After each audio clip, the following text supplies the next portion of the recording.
In the shallows of the Indian Ocean lies a unique ecosystem that stretches from the shores of southern Somalia through Kenya, Tanzania, and Mozambique. In Kenya, this area is known as the Lamu Archipelago, a coastal belt that extends from the Kenya-Somalia border in the north to the Tana River Delta in the south. Influenced by the Somali and East Africa coastal currents, this unique archipelago is characterized by the upwelling of cold, nutrient-rich waters, which create a highly productive marine ecosystem.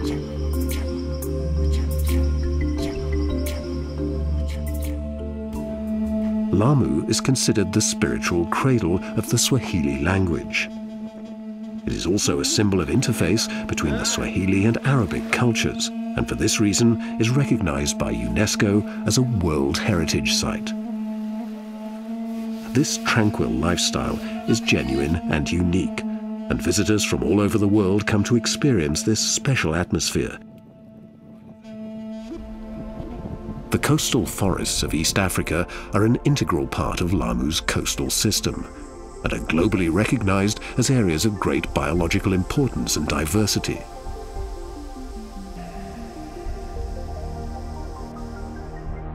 The intertidal environment of creeks and basins of the Tana River Delta is characterized by extensive mangrove formations. Half of these magnificent mangroves are in pristine condition.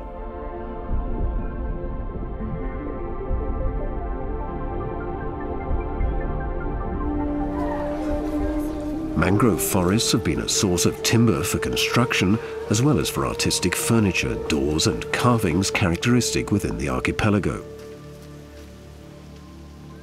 The current status of the mangrove ecosystem shows that the resource is heavily overharvested, and there is potential damage from increased port activities. The government of Kenya is faced with major policy decision-making in relation to the planned new port at Lamu, a major development plan for a transport corridor linking the Lamu port to the oil fields in southern Sudan and Uganda. Current estimates predict about 500,000 to 700,000 new inhabitants, something equal to moving an entire city the size of Mombasa to where Lamu is today.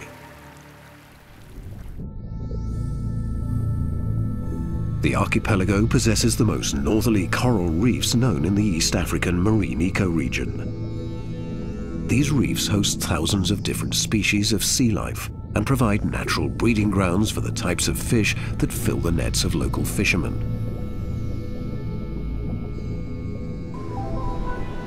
During the months of October and November, hundreds of thousands of newly hatched baby turtles can be seen racing towards the sea. This is a phenomenon that attracts nature enthusiasts and scientists from around the world. Lamu is one of the preferred destinations for tourists along the East African coastline, and the revenues collected from the industry are substantial. However, the majority of the inhabitants of the Lamu archipelago are still fishermen. The Bajuni community fishermen are renowned for their expertise in marine water fishery, and these skills have been passed down from generation to generation. Kenya is experiencing a period of rapid growth, with a young and expanding population that will put pressure on the nation's resources. In addition to the environmental impact of planned development, the social and economic structure of the Lamu communities will undergo major changes. Yet what constitutes the main income for the inhabitants today is completely reliant on a sustainable use of the natural resources available. An unspoiled biodiversity is in itself the largest asset this region can have. If this magnificent ecosystem is truly protected, trade, harvesting and tourism will all benefit, and the area will continue to thrive for centuries to come.